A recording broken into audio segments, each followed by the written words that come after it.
آپ لوگ تھوڑا تھوڑا قریب آ جائیں، جو یہ فاصلہ مٹا دیں، آگے آ جائیں۔ جوان آدمی ٹیک چھوڑ دیں، بوڑھا ضعیف آدمی ٹیک لگا لے، کوئی بات نہیں، لیکن جو ٹھیک ٹھاک لوگ ہیں ٹیک نہ لگاؤ، ذرا سیدھے ہو کے بیٹھو، اللہ کی بات کو ادب سے، دھیان سے، توجہ سے سننا۔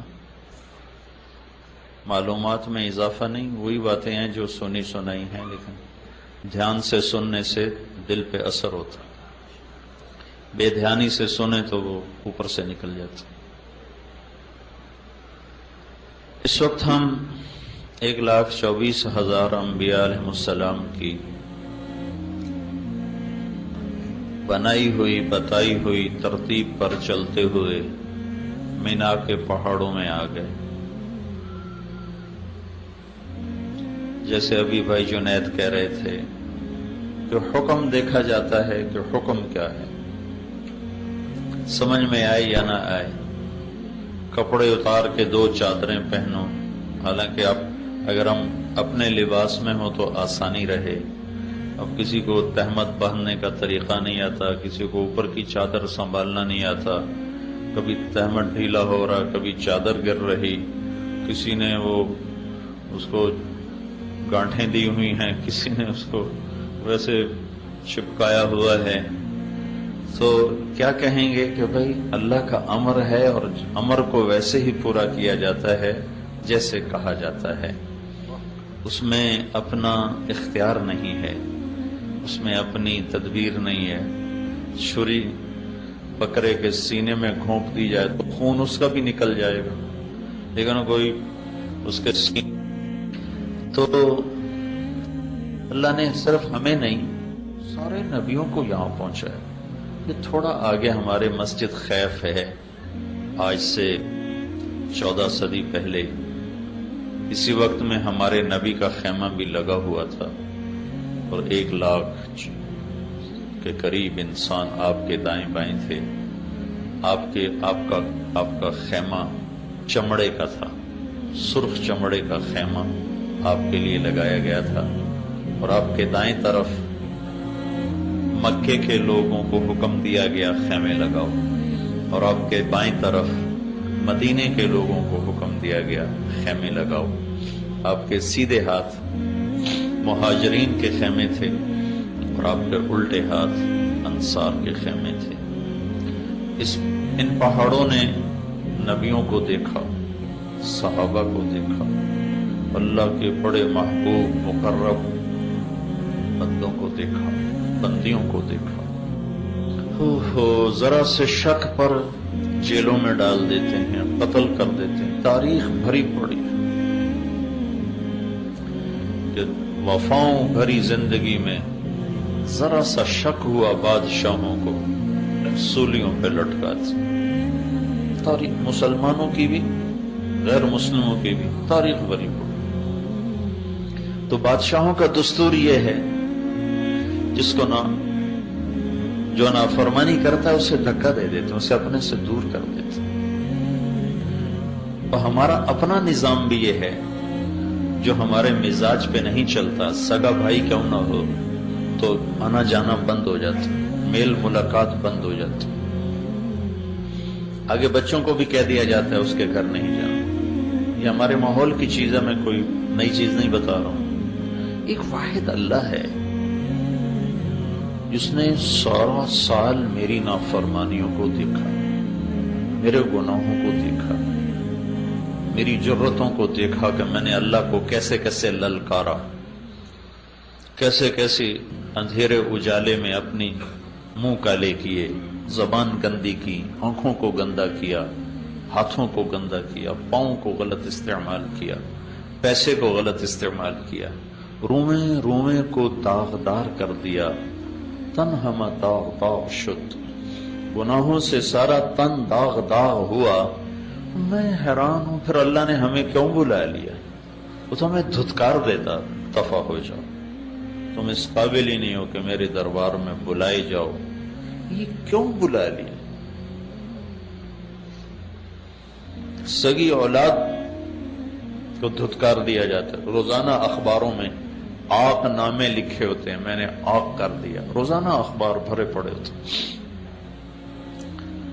اور پھر میں اس پہ حیران ہو رہا تھا کہ اللہ کو تو ہماری ضرورت بھی کوئی نہیں۔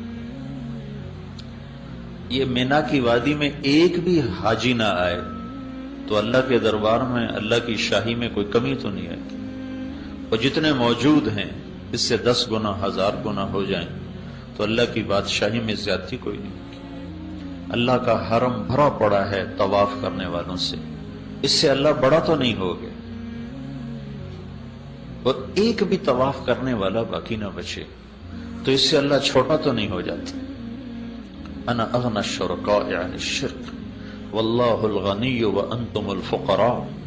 میرے بندو، تمہارا رب بہت غنی ہے اور تم سارے فقیر ہو۔ اور پھر ایک حدیث میں اللہ تعالیٰ فرماتا ہے، میرے بندو تم انسان، جنات، زندہ مردہ، مرد عورت، بوڑھے جوان، چھوٹے بڑے، خشک تر، اگلے پچھلے، نئے پرانے، کوئی شک نہیں چھوڑی، تم سارے سجدے میں پڑ جاؤ تو میری بادشاہی میں ایک ذرہ کے برابر اضافہ نہیں ہوتا۔ ما زاد فی ملکی شیء۔ پھر دوسری جہت سے اللہ فرماتا ہے، تم سارے اگلے پچھلے، نئے پرانے، اول آخر، زندہ مردہ، بوڑھے جوان، مرد عورت، خشک و تر، سب میرے نافرمان بن جاؤ تو میری بادشاہی میں ذرہ برابر کمی نہیں آتی۔ جو اتنا بے نیاز ہو وہ نافرمانوں کو کیوں بلاتا ہے؟ کیا ظرف ہے میرے اللہ کا، کیا ظرف۔ عبیدی یبارزوننی بالعظائم، میرے بندے بڑے بڑے گناہ کر کے مجھے للکارتے ہیں۔ وَأَنَا أَكْلَأُهُمْ فِي مَضَاجِعِهِمْ كَأَنَّهُمْ لَمْ يَعْصُونِي، اور میں انہیں رات کو ایسی نیند سلاتا ہوں جیسے سارا دن انہوں نے میری کوئی نافرمانی کی ہی نہ ہو۔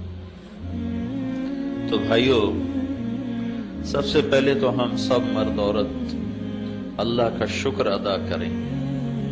کہاں ہم اور کہاں یہ نکہت گل، نسیم صبح تیری مہربانی، کہاں منا۔ یہ سامنے اللہ کے نبی کا خیمہ لگا ہوا تھا، یہ سامنے مسجد خیف، اور ادھر یہ رائٹ سائڈ ہے مسجد خیف، تو ادھر پتہ نہیں یہاں ابو بکر کا خیمہ لگا ہو، یہاں عثمان کا خیمہ لگا ہو۔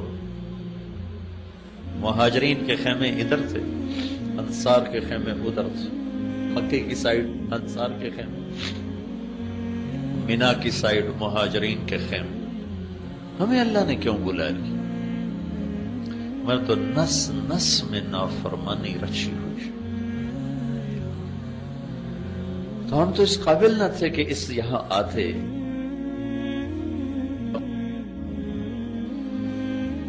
مکے کی ہر شہر تو وہی کھڑے ہیں، ان پہاڑوں کا تو کچھ نہیں بدلا، یہ تو ویسے ہی کھڑے ہیں۔ انہوں نے تو 14 صدی کے ہر قافلے کو آتے دیکھا ہے، 14 صدی کے ہر آنے والے مسافروں کو، حجاج کو دیکھا ہے۔ ان کا سسکنا، رونا، تڑپنا پہاڑوں کے سامنے ہے، اور ہمارا ہنسنا، لیانی، غفلت، وہ بھی دیکھا ہے۔ اتنی آسانیاں، سہولتیں۔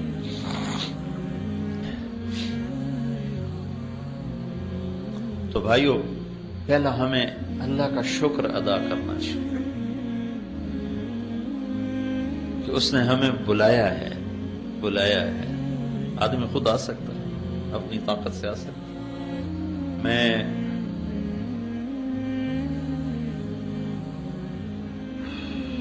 1991 میں حرم شریف سے نکلا، ایک جگہ میرا بیان تھا، تو جہاں یہ مکہ ٹاور ہے یہاں ٹیکسی سٹینڈ تھا، سامنے سڑک تھی، وہاں سے میں نے ٹیکسی لی، مسفلا کی طرف جا رہا تھا، تو عرب تھا گاڑی چلانے والا، جو سامنے سے حاجی گزرے اس کو موٹی گالی دے، بڑی غلیظ گالی دی۔ وہ میرے لباس سے وہ مجھے پاکستانی سمجھ کے مطمئن تھا کہ اس کو عربی نہیں آتی، لہذا وہ بدتمیزی کا مظاہرہ کر رہا تھا۔ تو مجھے خیال آیا کہ مجھے اس کو دعوت دینی چاہیے، اس کو سمجھا دوں گا یہ اللہ کے مہمان ہیں، ایسی زبان استعمال نہ کرو۔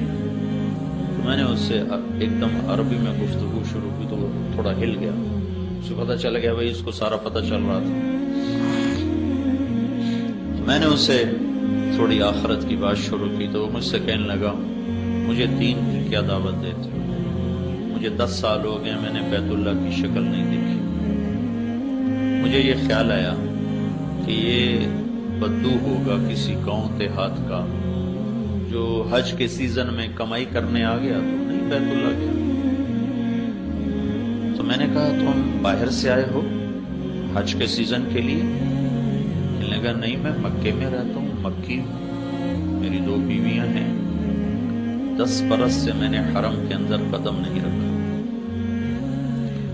تو میں ایک دم چپ ہو گیا صدمے کی وجہ سے۔ تو مجھ سے کہنے لگا پریشان ہو گئے ہو؟ پریشان نہ ہو، مکے میں ایسے بے شمار لوگ ہیں جنہوں نے سال ہا سال سے بیت اللہ کی شکل بھی نہیں دیکھی، تو جنہیں وہ نہیں بلاتا انہیں اپنے پڑوس میں رہ کر بھی نہیں آنے دیتا، اور ہمیں اس نے کہاں سے بلایا، جہازوں پہ چڑھایا، گھر چھڑوائے۔ کوئی خوبی تو نظر نہیں آتی کہ جس وجہ سے ہم بلائے گئے ہوں۔ جاننے والوں کو ہی کارڈ بھیجا جاتا ہے، یہ تو اللہ کا بلاوا۔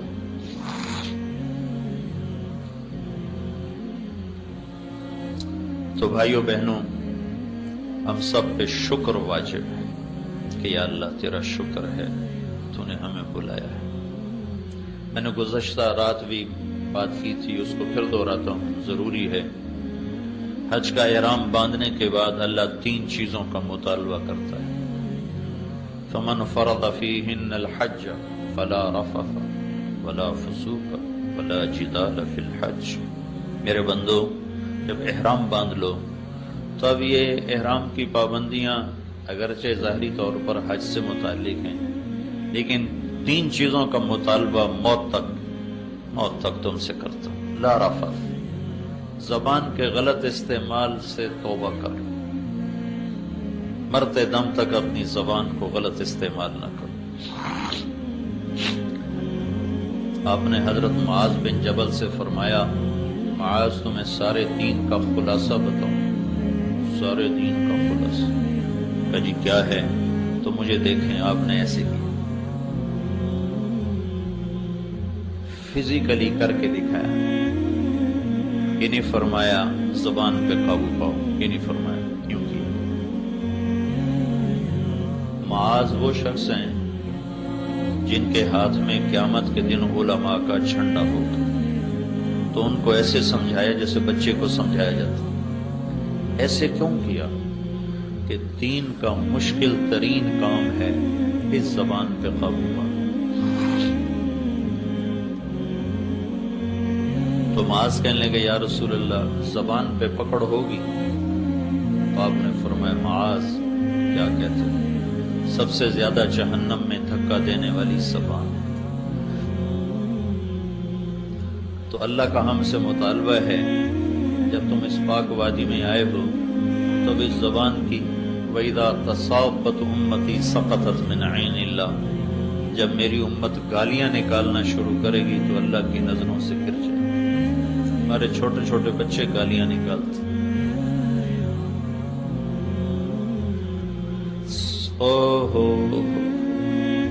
کوئی اگر بیت اللہ کو توڑنے جائے تو آپ لوگ کیا کرو گے؟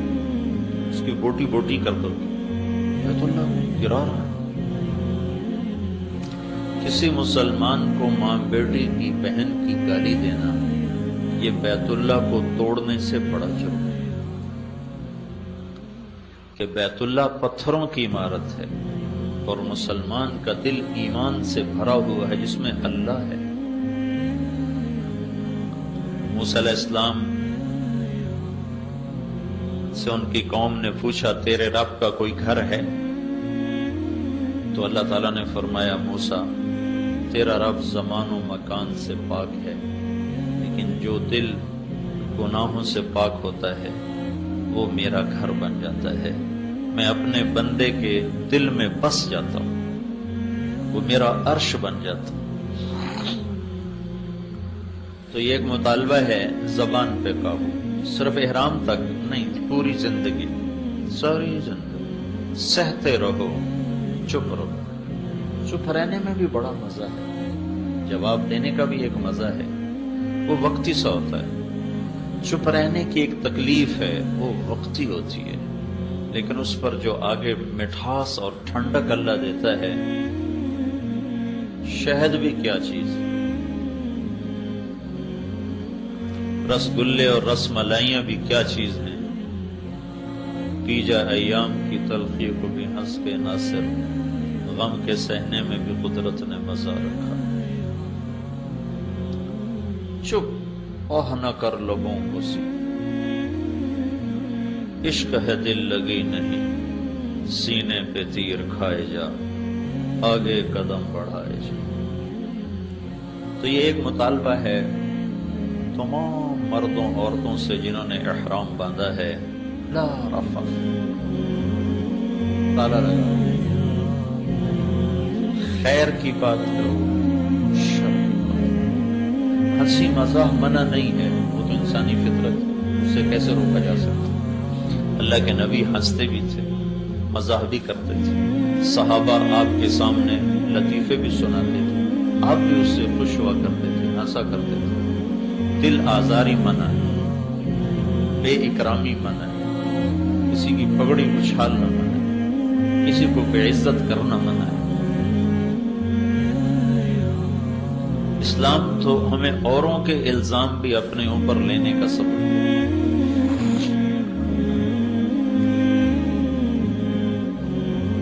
زبان پہ قابو، لا رفث۔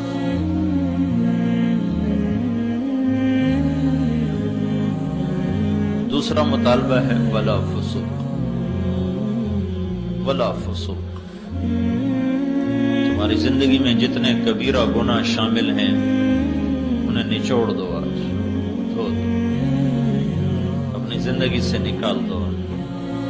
عبادت کی سستی ہے، توبہ کرو۔ معاملات کی سستی ہے، توبہ کرو۔ اخلاق کی سستی ہے، توبہ کرو۔ معاشرت میں سستی ہے،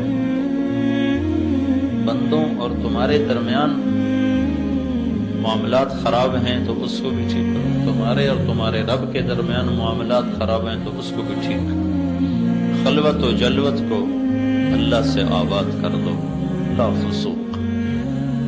صرف حج کا مطالبہ نہیں، حج میں خاص طور پر ہے، اور موت تک کا مطالبہ ہے کہ اب ہماری تمہاری دوستی ہوگی، ہم نے تمہیں اپنے گھر بلایا ہے، تو میرے گھر آنے کے بعد تم مجھ سے بے وفائی نہ کرو۔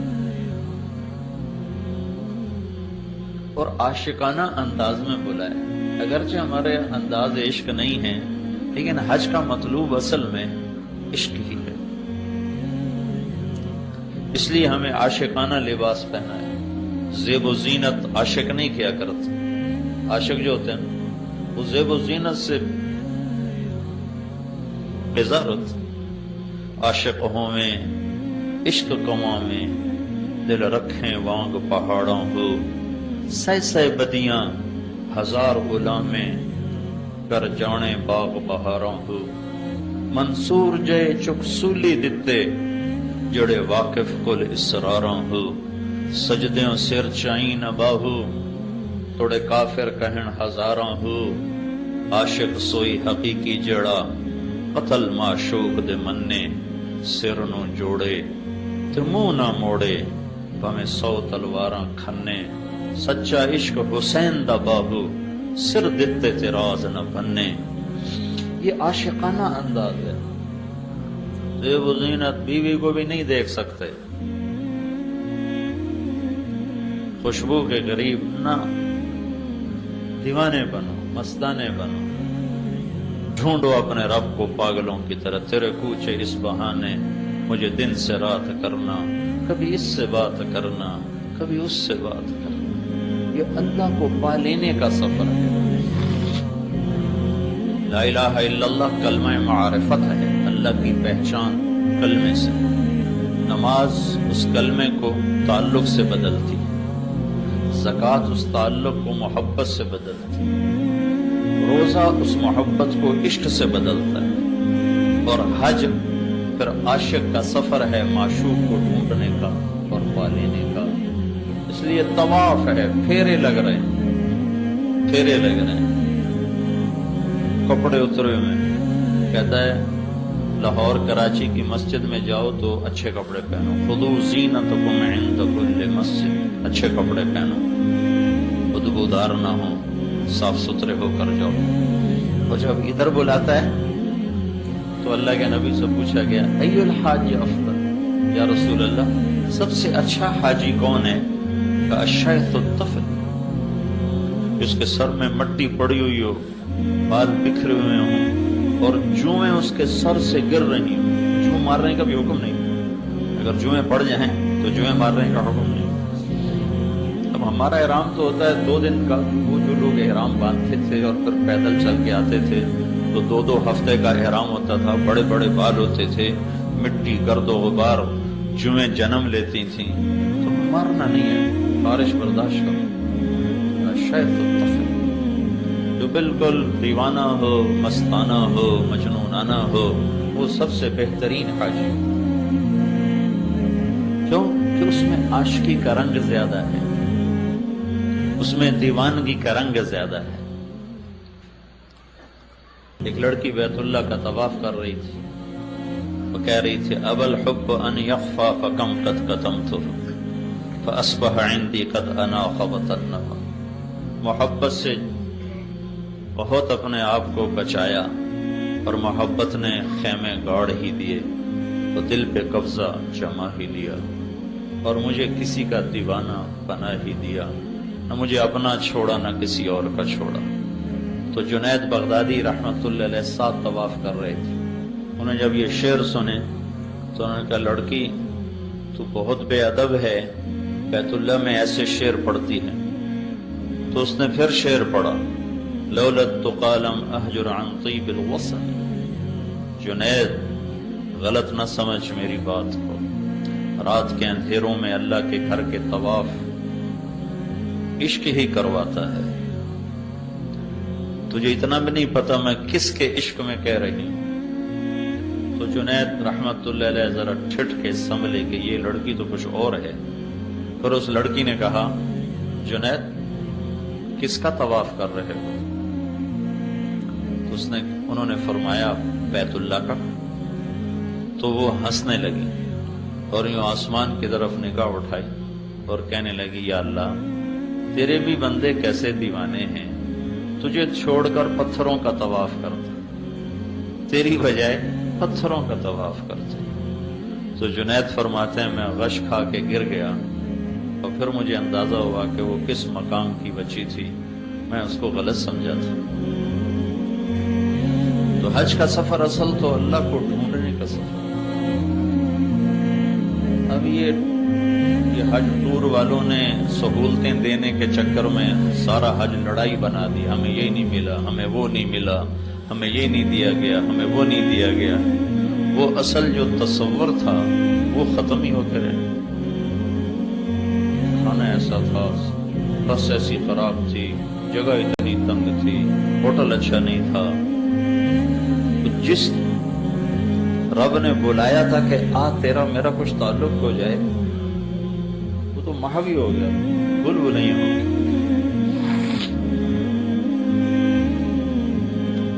تو بھائیو کل ہماری اللہ کے دربار میں پیشی، بہت بڑا دربار ہے، بہت بڑا دربار ہے۔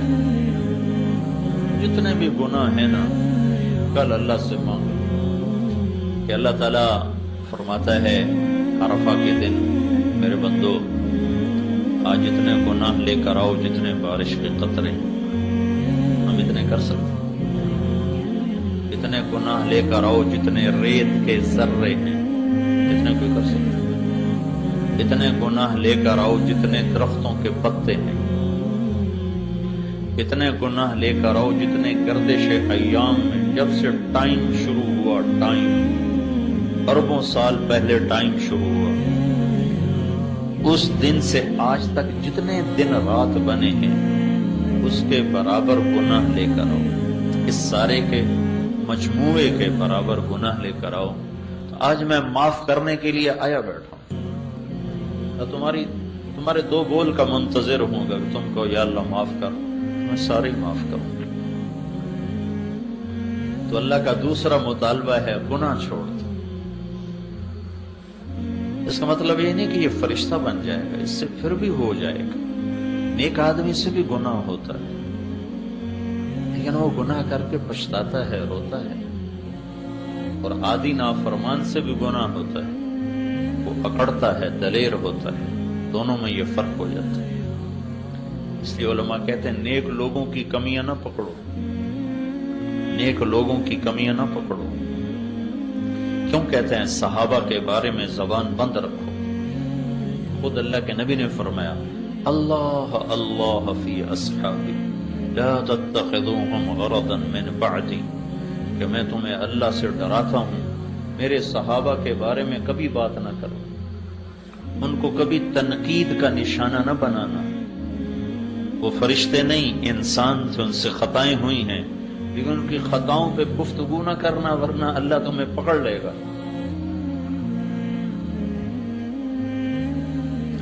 نیک لوگوں کی بات ہے، بدکار کی کمی کو دیکھ کر بھی اسے حقیر نہ سمجھو کہ پتہ نہیں کب توبہ کی توفیق نصیب ہو جائے، کب بخشا جائے۔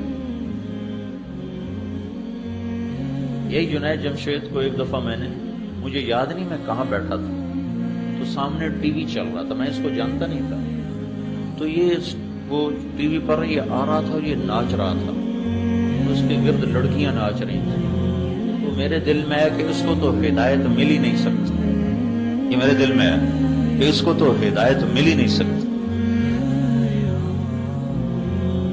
اور اللہ تعالیٰ نے اسی سال میرا اس کا ٹاکرا کروا دیا۔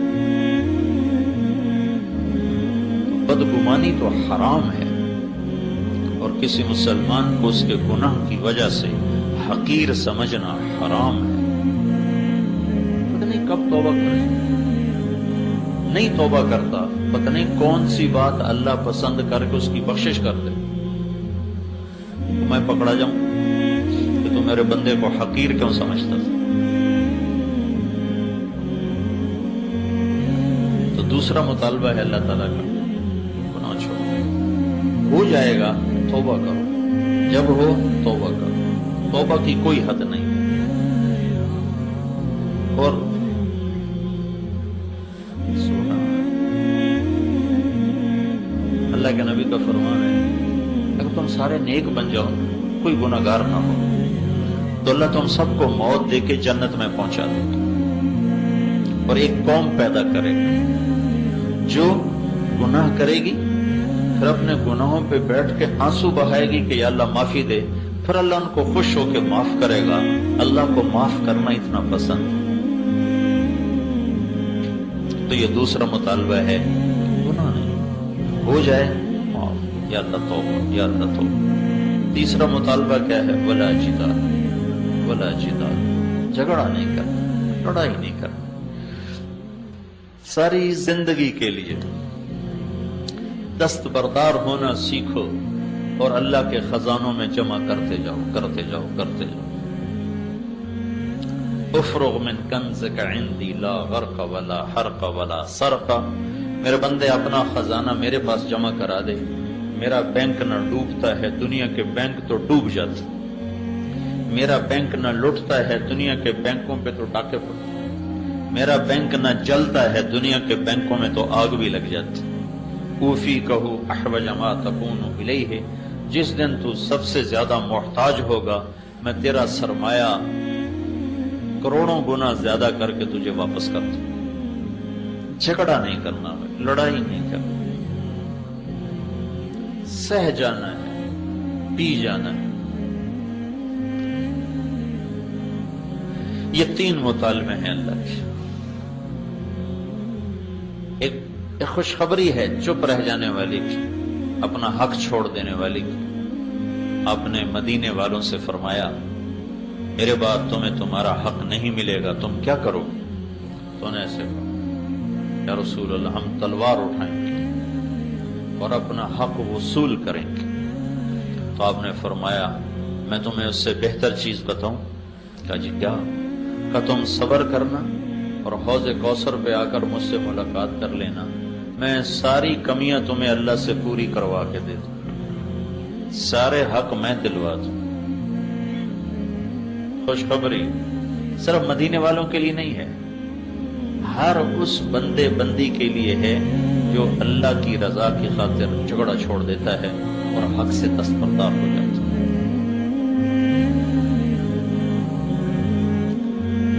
یہ ایک مطالبہ ہے احرام کے دوران، اور اس کو پیش کیا گیا ہے موت تک، کہ موت تک یہ زندگی اپناؤ۔ تو بھائی سارے ہم اس کی نیت کریں، نیت کرتے ہیں سارے بھائی۔ عرفات میں جو جا رہے ہیں اس کے پیچھے ایک مطالبہ ہے، کل جو عرفات کی حاضری ہے۔ جیسے شادی کا دن ہوتا ہے نا، تو اس سے 1-2 دن پہلے وہ لائٹیں جلنا شروع ہو جاتی ہیں اور سارے گھر کو سجایا جاتا ہے۔ ایسی جب عرفات کا دن آتا ہے تو آسمانوں پہ بھی چراغاں ہو جاتے ہیں اور سارے فرشتے خوشیاں مناتے ہیں، اور شیطان کا سب سے زیادہ بھاری دن 9 تاریخ کا۔ تو 9 تاریخ کا ایک مطالبہ ہے، عرفہ پہچان کو کہتے ہیں۔ پہچان کیا؟ پہچان کیا ہے؟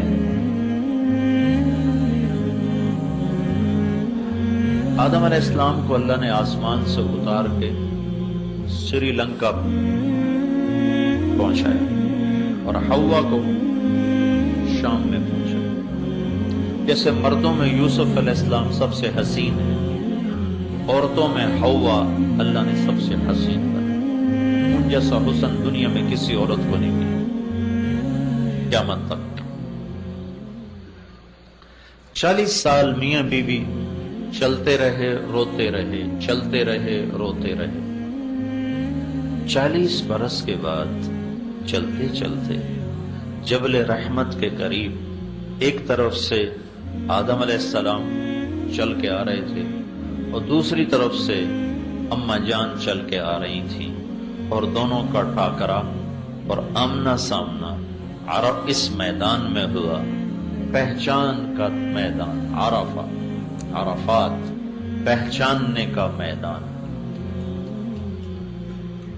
دونوں اماں ابا نے یہاں بیٹھ کر اللہ سے توبہ کی اور معافی مانگی اور دعا کی اور روئے اور کہا ربنا ظلمنا انفسنا وَإِن لَّمْ تَغْفِرْ لَنَا وَتَرْحَمْنَا لَنَكُونَنَّ مِنَ الْخَاسِرِينَ۔ اللہ نے ان کی توبہ کو قبول فرمایا۔ تو عرفات میں جانے کا سب سے بڑا مقصد ہے کہ ہم جتنے مرد عورت جا رہے ہیں ہم وہاں جا کے توبہ کریں۔ توبہ ایک ہے معافی مانگنا، ایک ہے توبہ کرنا۔ معافی مانگنا تو یہ ہے کہ یا اللہ میرے پچھلے معاف کر دے، اور توبہ یہ ہے کہ یا اللہ آئندہ بھی کوئی نہیں کروں گا، آئندہ بھی کوئی نہیں کروں گا۔ ایک صاحب کہہ رہے تھے ایسی جاویدہ ہے، پچھلے معاف کرا کے آ جاویدہ پھر شروع ہو جاویدہ۔ تو یہ معافی مانگنے والا طبقہ تو بہت بڑا ہوتا ہے، توبہ کرنے والا کوئی ہوتا ہے۔ تو ہم نے توبہ کرنے جانا ہے، اور اللہ کی بارگاہ میں بڑا اونچا عمل ہے توبہ۔ تو وسعت رحمت ایسی ہے کہ اللہ تعالیٰ یوں فرماتے ہیں میرا بندہ اتنے گناہ کر کے آسمان کی چھت کو لگا، پھر صرف ایک دفعہ کہہ دے یا اللہ معاف کر تو میں سارے معاف کروں گا۔ قارون کو جب زمین میں دھنسایا جا رہا تھا، سورہ قصص میں 2 رکوع اس کے اللہ نے اتارے ہیں اس کی مذمت اور برائی میں، اور وہ تو موسیٰ علیہ السلام کی منتیں کرنے لگا، مجھے معافی دے دو، مجھے معافی دے دو، مجھے معافی دے دو، اور موسیٰ علیہ السلام کہتے رہے زمین کو اور پکڑو اور پکڑو اور پکڑو۔ جب وہ سارا زمین میں دھنس گیا تو موسیٰ علیہ السلام نے ارشاد فرمایا، تو اللہ تعالیٰ نے ارشاد فرمایا موسیٰ تیری منتیں کرتا رہا تو نے معاف نہ کیا، میری عزت کی قسم ایک دفعہ مجھ سے معافی مانگتا میں باہر نکال دیتا۔ لو استغاثنی لاغاث، قارون کے لیے اللہ یہ کہہ رہا ہے کہ اگر یہ مجھ سے معافی مانگتا تو میں معاف کر دیتا۔ تو ہم تو اللہ کے نبی کی امت ہی ہیں، ہمارے پیچھے تو اللہ کے نبی کی کروڑوں دعائیں ہیں اور آپ کا بہت بڑا آسرا ہے۔ تو بھائی سارے مردوں سے، عورتوں سے، بھائی بہنوں سے یہ گزارش ہے کہ ہم پکی توبہ کی نیت کرتے ہیں۔ بنی اسرائیل میں ایک نوجوان تھا، زندگی اس کی بڑی غلط تھی، تو اس کو شہر والوں نے شہر سے نکال دیا۔ شہر سے نکلنا ایک قسم کی موت ہوتی تھی اگر قطع تعلق ہو کہ اسباب زندگی باہر تھے ہی نہیں، تو کچھ عرصہ تو وہ جیا، پھر جب اسباب زندگی ختم ہوئے تو بھوک نے ڈیرا ڈالا، فاقوں نے گرا دیا اور بیماری نے گھیرا، موت سر پہ آن پڑی۔ تو اس نے دائیں بائیں دیکھا کوئی میرا مددگار ہو، کوئی میرا بچانے والا ہو، لیکن سارا شہر ہی اس کے خلاف تھا۔ پھر اس نے ایسے آسمان کو دیکھا اور کہنے لگا یا من لا تضرہ الذنوب ولا تنقصہ المغفرہ، اے وہ ذات جسے معاف کرنے سے کوئی کمی نہیں آتی اور عذاب دینے سے وہ بڑا نہیں بن جاتا، مجھے سب نے چھوڑ دیا ہے، میں نے ساری زندگی تیری نافرمانی کی، میں تجھ سے معافی مانگتا ہوں، مجھے معاف فرما دو، میں نے تیرے بارے میں سنا ہے تو بڑا غفور رحیم۔ موت کے وقت کی تو توبہ قبول ہی نہیں ہوتی، لیکن اللہ جو چاہے کر دے۔ جب وہ مرا تو اللہ نے موسیٰ علیہ السلام سے فرمایا میرا ایک دوست جنگل میں مر گیا ہے، اس کے جنازے کا انتظام کرو، جو اس میں شرکت کرے گا اس کی بھی بخشش ہو جائے گی، جو اس کے کفن دفن میں شریک ہوگا اس کی بھی بخشش ہو جائے گی۔ تو لوگوں نے جب سنا تو انہوں نے دوڑ لگائی، آگے دیکھا تو وہی نوجوان آوارہ گرد، تو انہوں نے موسیٰ علیہ السلام سے عرض کی اس کو تو ہم نے شہر بدر کیا تھا اس کی نافرمانی کی وجہ سے، یہ اتنا مقرب کیسے بن گیا کہ اس کے کفن دفن میں شریک ہوں تو بخشے جائیں۔ موسیٰ علیہ السلام نے اللہ تعالیٰ سے پوچھا تو اللہ تعالیٰ نے ارشاد فرمایا یہ ایسا ہی تھا جیسے یہ کہہ رہے ہیں، لیکن موت کے وقت جس درد سے اس نے مجھے پکارا، میری عزت کی قسم اگر اس وقت یہ پوری دنیا کی بخشش مانگتا تو میں اس کی طفیل ساری دنیا کو معاف کر دیتا، اس نے صرف اپنی بخشش مانگی، میں نے معاف کر دیا۔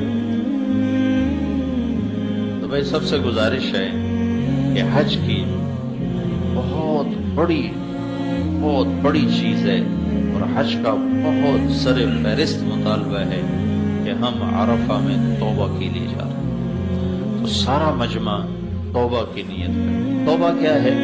جو پچھلے گناہ کیے یا اللہ وہ معاف کر دے، جو آئندہ زندگی اس میں نہیں کروں گا،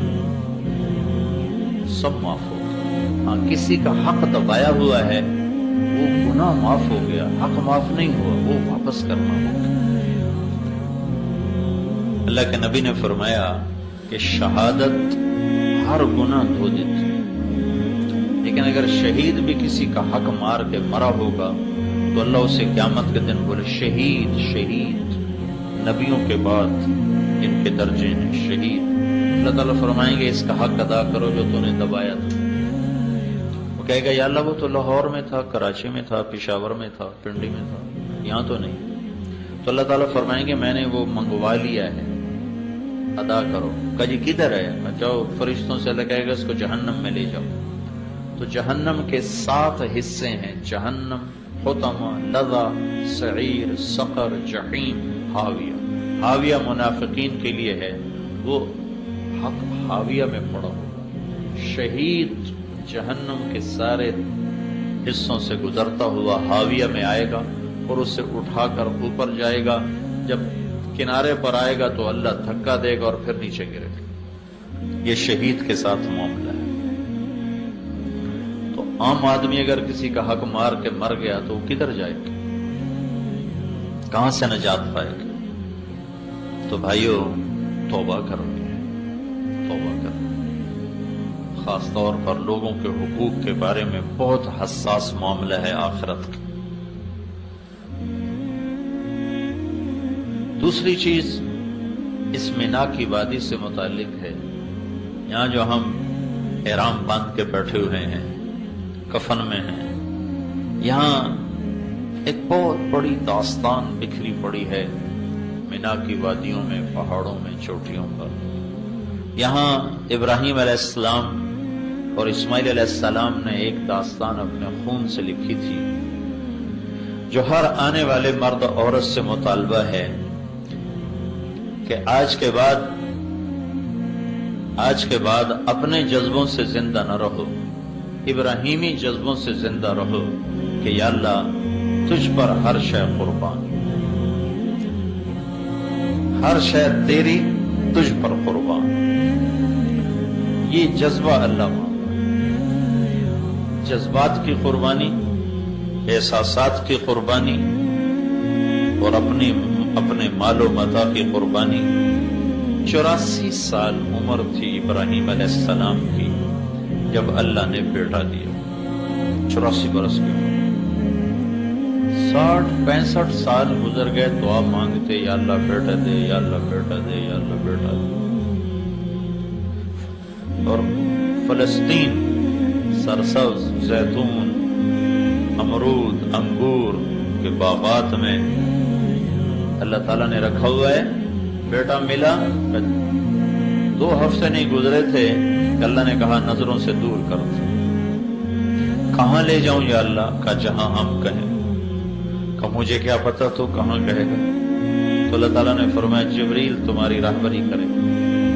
تو جبریل انسانی شکل میں ایک اونٹ پر سوار ہو کر، اور سارا، ہاجرہ اور اسماعیل اور ابراہیم علیہ السلام یہ دوسرے اونٹ پر ساتھ چلے، اور جبریل آپ کو لے کر مکہ پہنچے۔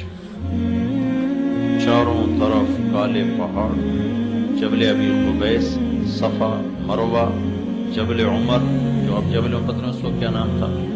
تو یہ چاروں پہاڑوں کے اندر بیت اللہ ایک ٹیلہ تھا۔ جب یہاں پہنچے تو جبریل نے کہا یہاں اپنی بیوی اور بچے کو چھوڑ کے آؤ، واپس چلے جاؤ۔ تو ابراہیم علیہ السلام جیسی ہستی جنہوں نے آگ میں گرتے ہوئے اف نہ کی، جب یہ بات سنی تو ان کو ایک دم حیران ہو کر فرمایا یہاں کیسے چھوڑ دو؟ یہاں تو نہ پانی نہ سایہ۔ تو جبریل نے کہا آپ کے اللہ کی یہی منشا ہے، یہاں چھوڑ دو۔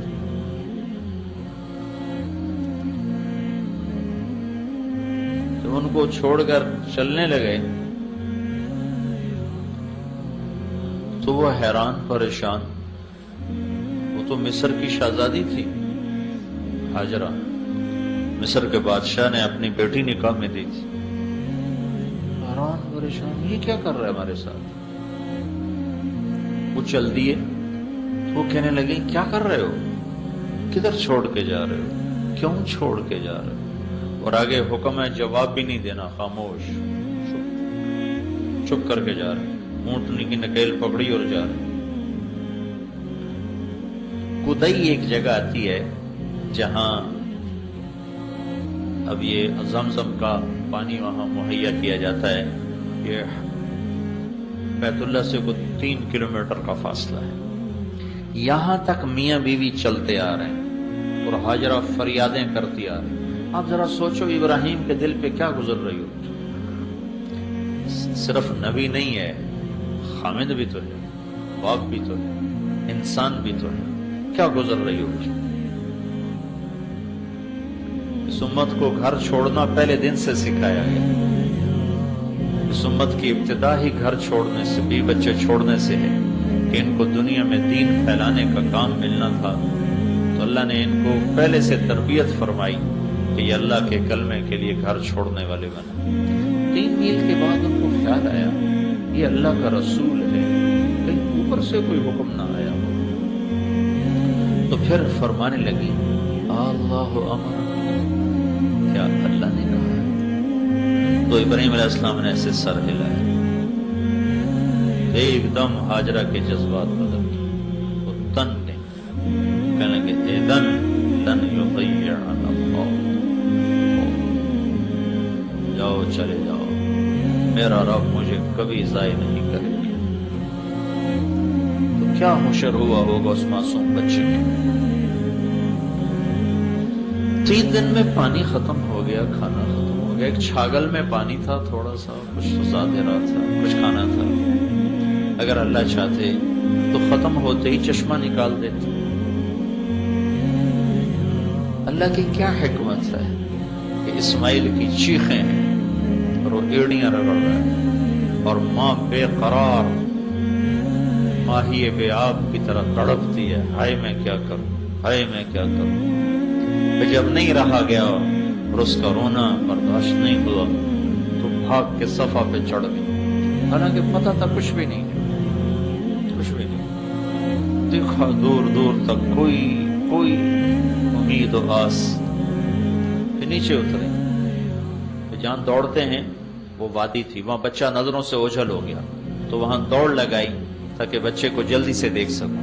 جب بچہ نظر آنے لگا تو پھر آہستہ ہو گیا، پھر مروہ پہ چڑھی، پھر صفا پہ، پھر مروہ پہ۔ میں شکر ادا کرتا ہوں کہ اماں 7 چکروں میں ہی تھک گئی، اگر وہ 14 لگا لیتی تو ہمارا کیا ہوتا، ساڑھی تو انہیں 7 تے بس ہو جاتی۔ 7 چکروں کے بعد وہ گر گئی،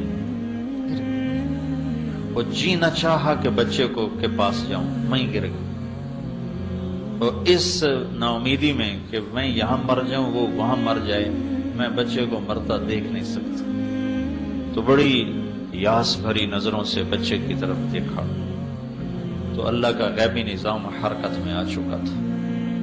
جبریل پہنچے ہوئے تھے انسانی شکل، تو نے دیکھا ایک آدمی میرے بیٹے کے پاس ہے، تو پھر جیسے بجھتی شمع بھڑکتی ہے، ایک دم اٹھی اور بھاگی، قریب آ کر دیکھا تو آدمی غائب اور بچے کی ایڑیوں سے پانی نکل رہا تھا، ابل رہا تھا۔ اب تو بڑے سائنسی ٹیکنالوجی بہت چیزیں ایجاد ہو گئیں، تو مجھے یہ زمزم کے کنویں پر جو انجینئر تھے انہوں نے مجھے بتایا کہ اس کے سورس کو معلوم کرنے کی کوشش کی گئی، جیولوجسٹ بلائے ساری دنیا سے، طائف تک زمین کو چھانا کہ شاید یہ زمزم کا پانی یہ کنیکٹ ہے کسی پانی کے ذخیرے سے اور وہاں سے پانی آتا ہے، لیکن کہیں بھی اس کا کوئی کنیکشن کوئی نہیں۔ جو ہی موٹر چلتی ہے تو جھرنوں سے پانی نکلنا شروع ہو جاتا ہے، اور جو ہی موٹر بند ہوتی ہے تو وہ پانی بند ہو جاتا ہے۔ 5-6 جھرنے ہیں نیچے، سوراخ ہیں، ان سوراخوں سے جب موٹر چلاتے ہیں تو پانی نکلنا شروع ہو جاتا ہے، جب موٹر بند کرتے ہیں تو وہ بند ہو جاتا ہے اپنے آپ آٹومیٹک۔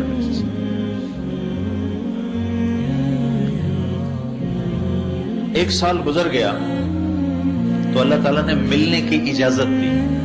اب ملنے کی اجازت بھی سنو کیسی اجازت ہے۔ پورا سال جو حضرت ہاجرہ نے دن گنے، گھڑیاں گنی، کب آئے گا کب آئے گا، نہ ہی آتا تو اچھا تھا، آیا تو کس حال کا آیا کہ جب سواری کو بٹھایا اور ہاجرہ لپک کے گئیں اور اندر آنے کو عرض کیا تو فرمایا ہاجرہ اترنے کا حکم نہیں ہے، وہ بس سواری پر بیٹھے بیٹھے ملنا ہے، اترنے کا حکم۔ تو ہاجرہ کے صبر کے آنسو چھلک پڑے کہ اچھا میں اللہ کے امر پر راضی ہوں، مجھے اجازت ہے آپ کا منہ ہاتھ دھو دوں، آپ مٹی مٹی آپ کے پاؤں دھو دوں، سر دھو دوں، اجازت؟ کہاں اجازت؟ اونٹنی پر بیٹھے بیٹھے بیوی نے خامد کی خدمت کی. عورت کی سب سے بڑی متاع خامد ہوتی، اور خامد ابراہیم جیسا ہو تو اس کی جدائی کیسی ہوگی. بچے کو گود میں لیا، بوسہ دیا، اور جب وہ بھاگنے لگا، دوڑنے لگا، اچھلنے لگا تو حکم ہو گیا جاؤ اور جا کے ذبح کر دو.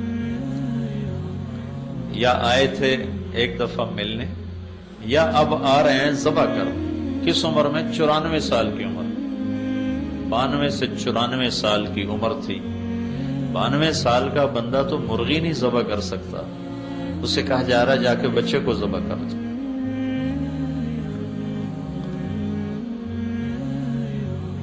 تو جب وہ یہاں پہنچے ہیں تو حجرہ سے کہا بچے کو تیار کر دو، میں اسے سیر کرانے جا رہا. تو اسماعیل بھی بڑے اچھل رہے کہ آج میرا ابا مجھے سیر کرانے لے جا رہا، میں ابا کے ساتھ سیر کرنے جا رہا. وہ چھری انہوں نے چھپائی ہوئی ہے، لے کر نکلے ہیں تو پیچھے شیطان آ گیا حاجرہ کے پاس. تجھے خبر ہے کہاں لے کے گیا؟ سیر کرانے کا. نہیں، ذبح کرنے جا رہا ہے. تو انہوں نے فرمایا وہ اللہ کا نبی ہے، وہ ایسا نہیں کر سکتا. تو شیطان نے کہا اللہ نے تو کہا ہے کہ ذبح کرو. تو حاجرہ نے کہا پھر تو شیطان ہوگا جو اللہ کے حکم کو روکتا ہے، دفع ہو جا میری نظروں سے. تو ابراہیم علیہ السلام پتہ نہیں کہاں سے چلے، کس طرف سے مینا میں داخل ہوئے. پہلے شیطان کو جو ہم کنکری مارتے ہیں، یہاں شیطان اسماعیل کو نظر آئے اور ایسے اشارہ کیا، مجھے دیکھو ایسے اشارہ، ہاتھ کا اشارہ گردن پہ ایسے کیا، یہ تجھے ذبح کرے گا، یہ ایک اشارہ. تو انہوں نے اپنے ابا کو بتایا کہ ایک آدمی مجھے ایسے ایسے کر رہا ہے. تو ابراہیم علیہ السلام نے اس کو 7 پتھر مارے تو وہ زمین میں دھنس گئے. آگے چلے تو تھوڑی دور گئے تو وہ پھر ظاہر ہو گئے. پھر اسماعیل کو ایسے ایسے کیا. پھر انہوں نے اپنے ابا کو بتایا تو انہوں نے پھر اس کو 7 پتھر مارے، پھر زمین میں دھنس گئے. پھر آگے چلے، تیسری جگہ وہ سامنے آئے. پھر انہوں نے کہا ابا مجھے ایسے کر رہا ہے. تو انہوں نے پھر پتھر مارے، پھر نہیں آئے. پھر وہاں سے یوں مڑے، دائیں طرف پہاڑ ہوتا تھا، چند سال پہلے تک وہ پہاڑ موجود تھا، اب انہوں نے ہٹا کے، اللہ ان کو جزائے خیر دے، آل سعود کی بڑی خدمات ہیں حجاج کرام کے لیے. تو انہوں نے اس پہاڑ کے ساتھ ایک وادی تھی، اس وادی میں اس کو گھاٹی تھی، اس میں بچے کو لے گئے. اور قرآن یوں کہتا ہے یا بنی انی ارا فی المنام انی اذبحک فانظر ماذا ترى.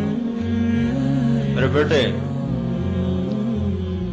مجھے اشارہ مل چکا ہے تیرے ذبح کرنے کا، تو کیا کہتا؟ ذبح کرنے. کیا ماں تھی جس نے 7-8 برس کے بچے کی ایسی تربیت کی کہ وہ کہنے لگے یا ابا تفعل، ابا فوراً جلدی کرو. یا ابت ایک لفظ بتاتا ہے کہ اسماعیل پر ذرا خوف نہیں آیا. افعل کا لفظ بتاتا ہے کہ خوشی سے کہو ستجدنی انشاء اللہ من الصابرین. اپنا دعویٰ نہیں کیا. دیکھو تواضع، دیکھو معصوم بچے کی کیا انشاءاللہ کہا. انشاءاللہ، انشاءاللہ ابا آپ دیکھو گے میں صبر والا ہوں گا انشاءاللہ. اللہ کو بیچ میں شامل کیا.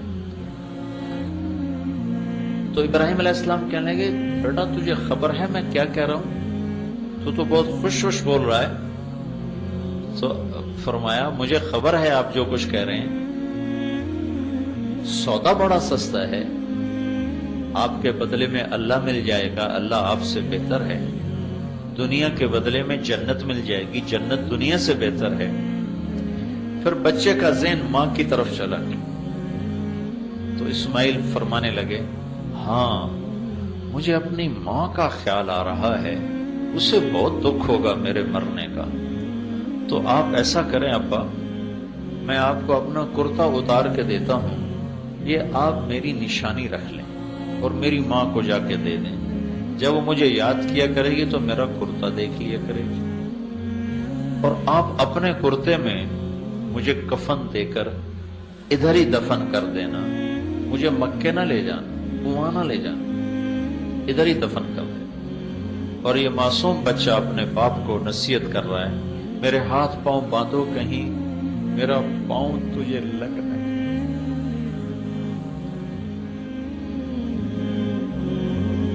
اور مجھے الٹا لٹا دو کہ آنکھوں سے آنکھیں چار نہ ہوں، تیرا ہاتھ کانپ نہ جائے، اور آنکھوں پہ پٹی باندھ لو تاکہ تیرا دل مضبوط رہے تو گھبرا نہ جائے۔ یہ ایک معصوم بچہ 94 برس کے بوڑھے کو نصیحت کر رہا ہے۔ بیٹے کی ٹانگیں باندھی جا رہی ہوں ذبح کرنے کے لیے، بکرے کی ٹانگیں تو باندھی جاتی ہیں، گائے بھینس اونٹ کی ٹانگیں تو باندھی جاتی ہیں، معصوم بچے کی ٹانگیں ہاتھ باندھے جا رہے ہیں وہ ذبح کرنے کے لیے، تو اس باندھنے والے کے جی پہ کیا گزر رہی ہوگی؟ ان کو لٹایا، یعنی جیسے پہلے کہا ہے 94 برس کا بوڑھا تو مرغی نہیں ذبح کر سکتا، بچہ ذبح کرنا پڑ جائے، تو اپنا گھٹنا ان کے کمر پہ رکھا اور ان کے سر کے بال پکڑے اور یوں اس کو اٹھایا، سر کو اٹھایا تاکہ نیچے سے چھری چلا سکے، ایسے سر کو اٹھایا اور یوں، کیا منظر ہوگا، یوں آسمان کی طرف دیکھا اور کہا یا اللہ تو مجھ سے ناراض ہو گیا ہے، تو کیا سمجھتا ہے کہ اسماعیل کی محبت میرے دل میں تجھ سے زیادہ ہے؟ نہیں نہیں، بالکل نہیں، تو دیکھ میں تیرے نام پہ اسے ذبح کر رہا ہوں، اور اگر کوئی میرا تو امتحان لینا چاہتا ہے، میں تیرے امتحان کے قابل نہیں ہوں، مجھے معاف کر دے۔ یہ ایسی فریاد تھی کہ ساتوں آسمان کے فرشتوں میں چیخ و پکار مچ گئی، اور چھری کو چلا دیا، اللہ اکبر، سبحان اللہ۔ اللہ میں ویسے ہی کہتا بکرے ذبح کرو، ابراہیم سے بھی بکرے ذبح کروا دیتا، یہ کہانی ساری کیوں کروائی ہے؟ ایک مطالبہ ہے کہ اللہ پر ہر جذبہ قربان کرو، اپنے غلط نفع قربان کرو، غلط جذبے قربان کرو، اپنے غلط راہوں کو قربان کرو، اپنے غلط مفادات کو قربان کرو، اس کے لیے جتنی بھاری قیمت دینی پڑے دے جاؤ۔ چھری چلی، کیسے چلی؟ چلانے والا چلائے تو چلے، نہ گردن کے نیچے کوئی لوہا آیا، نہ چھری موم بنی، نہ چھری نشان بھی نہ ڈال سکی۔ ایک دفعہ چلائے، دوسری دفعہ چلائے، تیسری دفعہ چلائے، نہیں چلی، پھر اٹھے اور جا کر اس کو تیز کر رہے ہیں۔ کیا کہانی ہے، کیا داستان ہے، چھری تیز کر رہے ہیں۔ پھر جب اٹھ کے واپس آئے تو اللہ تعالیٰ نے کہا جبریل میرا خلیل جوش میں،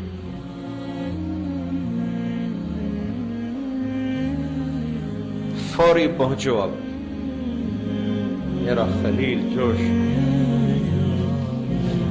فوری پہنچو۔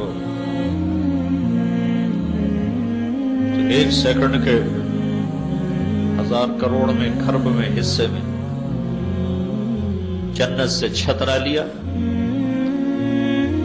اسماعیل کو کھسکایا، چھترے کو ڈالا، چھری پار ہوئی گردن کے پار۔ ابراہیم سمجھے اسماعیل ذبح ہو گیا، پٹی جو آنکھ کھلی تو جبریل بھی کھڑا ہے، اسماعیل بھی کھڑا ہے، اور چھترا ذبح ہوا۔ اللہ کے نبی قربانی میں چھترا ذبح کیا کرتے تھے، ساری زندگی آپ 2 چھترے ذبح کیا کرتے تھے، ایک اپنی قربانی کا، ایک امت کی طرف سے آپ ذبح کیا کرتے تھے۔ ویسے تو گائے، اونٹ، بیل، بکرا، بکری، چترا، دمبا، بھیڑ سب چلتا ہے، لیکن اللہ کے محبوب ہمیشہ قربانی 2 چتروں کی کیا کرتے تھے اپنی طرف سے، بیویوں کی الگ ہوتی تھی۔ وہ سنت ابراہیمی کی یاد نہیں، ہاں چھترا لایا گیا تھا۔ تو ہم سب سے اللہ کا مطالبہ ہے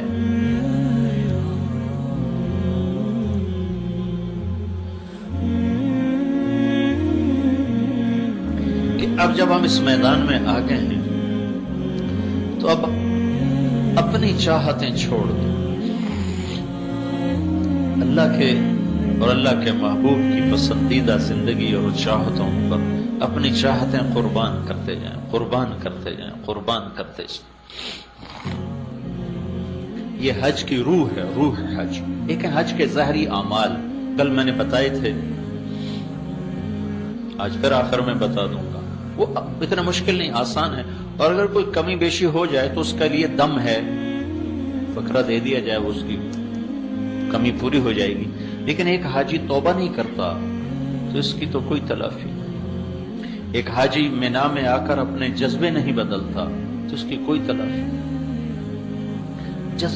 جذبے بدل، دنیا کے لیے نہیں جینا، اللہ کے لیے جینا ہے۔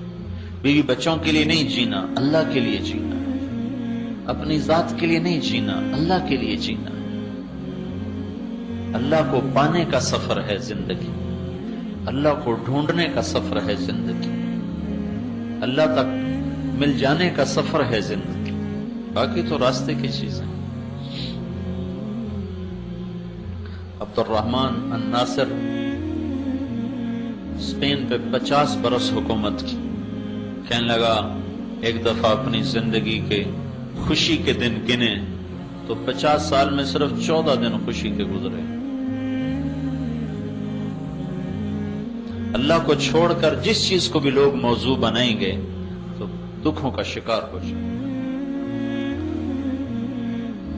تیسری چیز ہمیں حج کی، جو روح حج میں سے جو تیسری چیز ہے، وہ اللہ کے محبوب کی طرف سے ہمیں ملی ہے۔ اللہ کے رسول صلی اللہ تعالی علیہ وسلم نے آخری حج کیا، میں نے تھوڑا سا رات بتایا تھا، جب آپ مدینہ سے چلے تو آپ کے ساتھ 12,000 کا مجمع تھا، جب آپ مینا میں پہنچے ہیں تو یہ مجمع 1 لاکھ سے بڑھ چکا تھا، اور جب آپ عرفات میں پہنچے ہیں تو یہ کوئی 1.25 لاکھ کے قریب یہ مجمع ہو چکا تھا۔ اس مجمع کو لے کر آپ عرفہ میں پہنچے ہیں، پھر وہاں سے آپ 10 تاریخ کو واپس آئے ہیں، کسی بڑے شیطان کے پاس آپ نے کنکر مارے ہیں، پھر 9 تاریخ کے خطبے کو دہرایا ہے، کل انشاءاللہ وہ پیش کروں گا میں۔ اس میں ایک جملے کا اضافہ کیا ہے، فَلْيُبَلِّغِ الشَّاهِدُ الْغَائِبُ، میرا پیغام آگے پہنچایا جائے، میرا پیغام آگے پہنچایا جائے۔ تو حج کی تیسری ذمہ داری جو ہمیں ملتی ہے وہ دعوت کا کام ہے، وہ تبلیغ کا کام ہے۔ یہ اللہ کا احسان ہے کہ اس نے ہمارے خطے کے میں اس کو مرکزیت عطا فرما دی۔ بر صغیر کو اللہ تعالیٰ نے چن لیا، ساری دنیا کے انسانوں تک یہاں سے لوگ پہنچ رہے ہیں، اور دنیا سے لوگ یہاں آ کر اس محنت کو سیکھ رہے ہیں۔ اور ان صحابہ اور تابعین، تبع تابعین، پہلے 300 سال کو چھوڑ کر پچھلے 1100 سال میں ایسی محنت وجود میں نہیں آئی، اور ایسا مؤثر اور ایسا پر اثر کام پچھلے 11 صدی میں نہیں۔ 3 صدی کو تو کوئی مل نہیں سکتا کو اللہ کے نبی کی شہادت، لیکن پچھلی 11 صدیوں میں امت کو جتنا نفع پہنچا ہے اس دعوت کی محنت سے، وہ ایک فقید المثال چیز اور ایک عجائب غرائب قدرت میں سے۔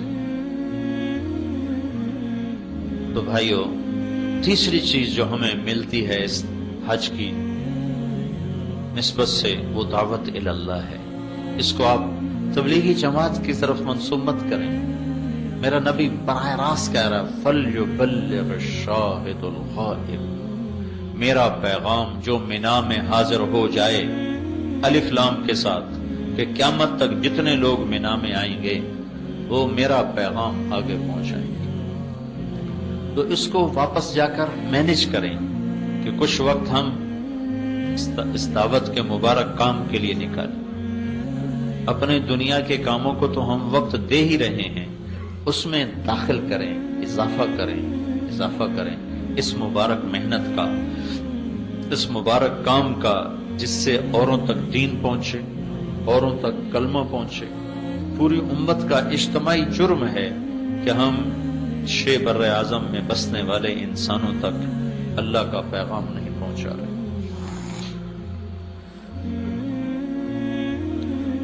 اور اس امت میں میں ہندوستان کے ایک بہت بڑے بزرگ ہیں مولانا کلیم صدیقی صاحب، وہ وہاں غیر مسلموں میں دعوت کا کام کر رہے ہیں اور لاکھوں کی تعداد میں لوگ اسلام میں داخل ہو چکے ہیں. پرسوں مجھے ملنے آئے ہوئے تھے تو ان کے ساتھ انہوں نے ایک آدمی کا تعارف کروایا کہ اس کا نام تھا بلبیر سنگھ. یہ بابری مسجد کو جنہوں نے گرایا تھا اس کی قیادت کرنے والا یہ شخص تھا اور اب اس کا نام عامر ہے. تو بابری مسجد پر پہلی کدال چلانے والا وہ شخص تھا. پرسوں وہاں بلڈنگ میں آیا ہوا تھا. اب اس کی ماشاءاللہ اتنی بڑی داڑھی تھی، اتنا بڑا اس کا محراب تھا. تو پہلی کدال اس نے چلائی، لیکن وہ اللہ کا نظام ایسا چلا کہ وہ اس دعوت کی محنت میں آیا لپیٹ میں اور اللہ نے اس کو کلمہ نصیب فرما دیا. تو اس نے یہ منت مانی تھی کہ میں 100 مسجدیں جو ویران ہیں میں وہ آباد کرواؤں گا جو ہندوؤں کے قبضے میں، سکھوں کے قبضے میں ہیں. تو اس نے بتایا کہ میں 77 مسجدیں آباد کروا چکا ہوں. 37 بکی 27 بکی 77 مسجدیں آباد کروا چکا. تو وہ انہوں نے بتایا کہ ایک وہاں پنجاب میں ایک بہت بڑا گھرانہ تھا، اس کی ایک بچی پڑوس میں جاتی تھی کھیلنے کے لیے. وہ گھرانہ تھا تبلیغ والوں کا، مسلمان تھے. وہ انہوں نے اس بچی کو دعوت دیتے رہے، وہ مسلمان ہو گئی. مسلمان ہوئی تو سال 2 سال تو چھپا رہا، پھر پتہ چل گیا. تو جب انہیں پتہ چلا تو انہوں نے اس کو سمجھایا کہ ہم بڑے لوگ ہیں، ہماری بڑی بدنامی ہوگی اگر تم نے اپنا دھرم چھوڑ دیا. تو اس نے کہا پتا جی اب میں دھرم نہیں چھوڑوں. تو باپ اور چچا نے بیٹی کو قتل کرنے کا منصوبہ بنایا اور اس کو وہ لے کر گئے. وہ پہلے سے انہوں نے اپنے ملازموں سے گڑھا کھدوا دیا. تو باپ اور بیٹا چاچا دونوں اس بچی کو لے کر گئے. اس بچی نے اپنا نام رکھا تھا حرا. اس نے اللہ کے نبی کی سیرت سنی نا اس گھر میں کہ اللہ کے نبی غار حرا میں گئے، تو اس نے اپنا نام حرا رکھا ہوا تھا. تو جب وہاں کہ انہوں نے بچی کو دھکا دیا اس اور اس کو پیٹرول چھڑکا اور اس کو آگ لگا دی. تو اس کے چاچا نے کہا تو ہمیں مسلموں کی دوزخ سے ڈراتی ہے، ہم تجھے دنیا میں دوزخ کا مزہ چکھاتے. تو جب اس بچی کو آگ لگ رہی تھی تو وہ کہہ رہی تھی چچا مسلمان ہو جا، چچا مسلمان ہو جا، پتا جی مسلمان ہو جاؤ، دوزخ کی آگ سے بچی. وہ کہنے کہ یا اللہ تو گواہ ہے میں نے تیری محبت میں یہ سب کچھ برداشت کیا اور مجھے جہنم کی آگ سے بچا.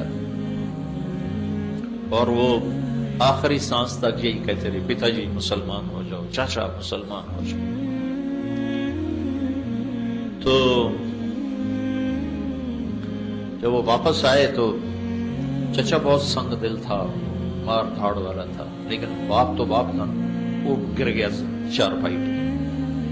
مہینہ نہیں گزار سکا تو اپنے بھائی سے کہنے لگا مجھے مسلمان کر ورنہ میں مرتا ہوں. مجھے بچی کی چیخیں سونے نہیں دیتی. نے کہا ایک کو مارا اب تجھے بھی ماروں. کا دل اس کا بھی ہلا ہوا تھا. تو کہنے لگے شرم کی وجہ سے میں اس کو لے کر دلی آ گیا کہ علاقے میں کسی کو پتہ نہ چلے. اور دلی میں ایک مسجد کے امام سے کلمہ پڑھوایا. 2 دن کے بعد اس کا انتقال ہو گیا. کہنے لگے جب وہ بھائی کلمے پر مر گئے اور بھتیجی کو یوں میں نے آخر تک کہتے سنا چچا جہنم سے بچ جاؤ, کلمہ پڑھ لو, مسلمان ہو جاؤ, تو مجھے راتوں کو میری نیند اڑ گئی. مجھے اس کی چیخیں سنائی نہیں, مجھے اس کی آوازیں سنائی نہیں. پھر مجھے خود جستجو ہوئی کہ میں اسلام کا مطالعہ کروں, میں اسلام کو پڑھوں. تو پھر میں نے اسلام کے بارے میں پوچھنا شروع کیا. تو آہستہ آہستہ اللہ تعالیٰ نے مجھے کلمے کی توفیق دی, میں مسلمان ہوا. پھر میں نے اللہ سے مانگا یا اللہ جو میں نے اپنی بھتیجی کو جلایا اس کا مجھے دنیا میں کوئی اس کے کفارے کی توفیق عطا فرما. اسلام میں نے چھپایا ہوا تھا, میں ان کا بہت بڑا لیڈر تھا.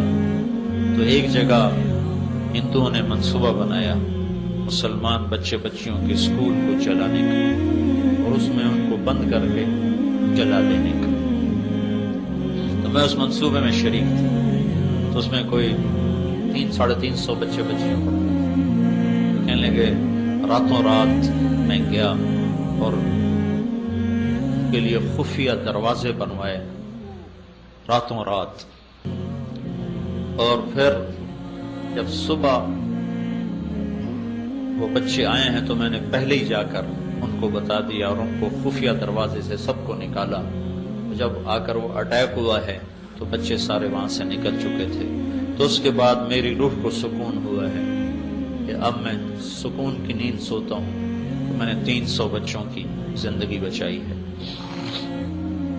تو یہ کلمہ عجب شے ہے. یہ آدمی کو اگر صحیح معنی میں اندر میں اتر جائے تو یہ بیٹھنے نہیں دیتا. ہمارا کلمہ ٹھنڈا ہے. تو تبلیغ کا کام بھائیو یہ حج کی تیسری ذمہ داری ہے جو اللہ تعالی ہمیں اللہ کے محبوب کے ذریعے سے پہنچا رہا ہے.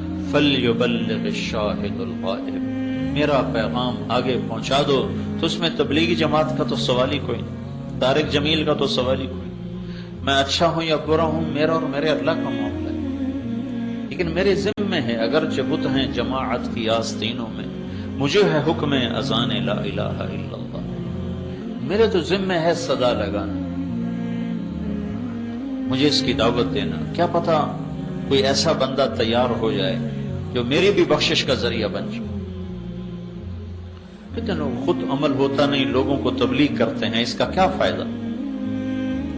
اس کا فائدہ یہ ہے, یہ میں نہیں کہتا ہوں کہ عمل نہ کرو, لیکن میں ایک غلط چیز کی وضاحت کرنا چاہتا ہوں کہ میرے نبی نے فرمایا نیکی کی راہبری کرنے والے کو بھی نیکی کرنے والے کا اجر ملتا ہے.